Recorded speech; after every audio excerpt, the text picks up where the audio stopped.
আজকে রাত্রে রান্না করব আমি মাছ। এই দেখেন এক সমান সব মাছ কেটে নিয়েছি। মাছের টক রান্না করব, টক মাছ রান্না করব। এখানে মাছ নিয়েছি আর এখানে দেখেন মাছের জন্য সব কিছু নিয়েছি। পেঁয়াজ, রসুন বাটা, টমেটো আর এখানে সব মশলা আছে, হলদি, মরিচ, জিরা ধনের গুঁড়ি, মিক্স মশলা, লবণ। আর এখানে তেঁতুল নিয়েছি, তেঁতুল ভিজিয়ে রেখেছি। এপাশে কড়াই গরম হয়ে গেছে, তেল দিয়ে দিলাম মাছ ভাজার জন্য। মেখে নেব, লবণ হলদি দিয়ে মেখে নিচ্ছি। এখন তেল গরম হয়ে গেছে, মাছটা ভাজা দিয়ে দিচ্ছি, ফিরিয়ে নিচ্ছি। মাছটা তো বেশি ভাজবো না, মাছ একদম তাজা মাছ, সেটাই নিয়ে রান্না করতে আসছি। মাছটা নামিয়ে নিচ্ছি। তেল গরম হয়ে গেছে, জিরে দিয়ে দিচ্ছি। ফোড়নটা ভালো করে ভাজা হয়ে গেছে, পেঁয়াজ দিয়ে দিচ্ছি।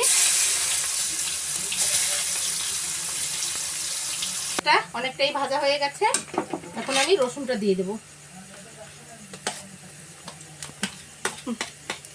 ভাজা হয়ে গেছে, এখন এই টমেটোটা দিয়ে দিচ্ছি। টমেটোটা ভাজা হয়ে গেছে, এবার সমস্ত মশলা একসাথে আমি দিয়ে দিচ্ছি। এই মশলাটা ভালো করে ভেজে নিচ্ছি। পুরো ভাজা হয়ে গেছে, এখন আমি নারকেলের দুধ দিয়ে দিচ্ছি। জাল উঠে গেছে, মাছটা দিয়ে দিচ্ছি। আর এখন দিয়ে দিচ্ছি তেঁতুল গুঁড়া জল। এই যে বন্ধুরা,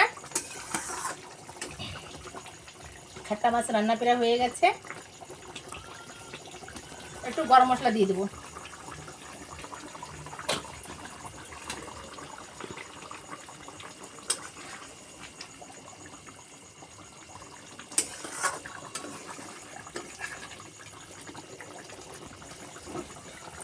হয়ে গেছে রান্না, নামিয়ে নিচ্ছি আমি।